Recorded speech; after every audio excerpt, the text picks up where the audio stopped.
Radhe Radhe everyone, कैसे हो आप सभी। मैं यहाँ पर आपको पापमोचनी एकादशी व्रत कथा सुनाने जा रही हूँ।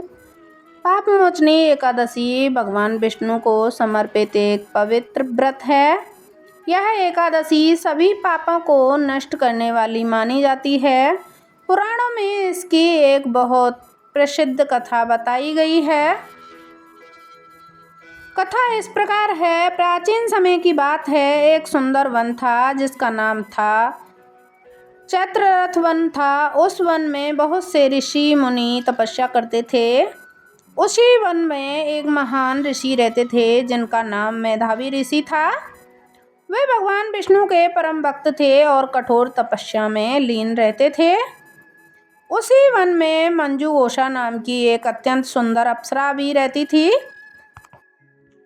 वह अपने मधुर गीत और नृत्य से सभी को मोहित कर देती थी। एक दिन जब मेधावी ऋषि तपस्या कर रहे थे, तब मंजू घोषा ने अपने गीत संगीत से ऋषि की तपस्या भंग करने का प्रयास किया। धीरे धीरे ऋषि का मन विचलित हो गया और वे उसकी सुंदरता पर मोहित हो गए। समय बीतता गया और ऋषि अपनी तपस्या भूल गए। कहा जाता है कि इस प्रकार कई वर्ष बीत गए। जब एक दिन ऋषि को अपनी भूल का एहसास हुआ तो उन्होंने बहुत पश्चाताप हुआ। उन्हें लगा कि उन्होंने अपने जीवन की तपस्या व्यर्थ कर दी। क्रोध और दुख में उन्होंने मंजू घोषा को श्राप दे दिया कि वह पिशाचनी बन जाएगी। श्राप सुनकर मंजू घोषा बहुत दुखी हुई। उसने हाथ जोड़कर ऋषि से क्षमा मांगी और श्राप से मुक्ति का उपाय पूछा।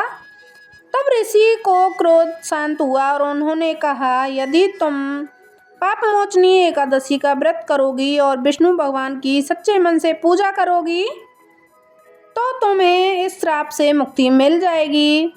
मंजू घोषा ने पूरे श्रद्धा और भक्ति से पापमोचनी एकादशी का व्रत किया। उसने भगवान विष्णु की पूजा की, भजन कीर्तन किया और पूरे दिन उपवास रखा।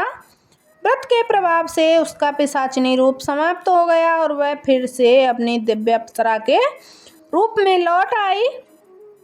यह देखकर मेधावी ऋषि को भी अपनी गलती का एहसास हुआ।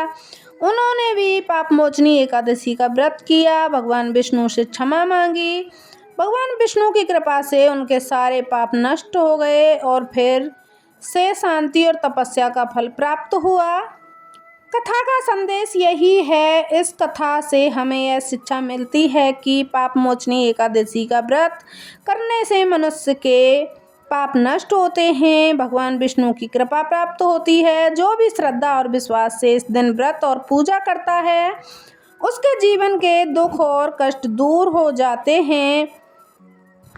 अगर आप सभी को मेरी ये कथा अच्छी लगी हो तो चैनल को सब्सक्राइब करो, लाइक करो और कमेंट ज़रूर करो और चैनल को शेयर ज़रूर करो। राधे राधे।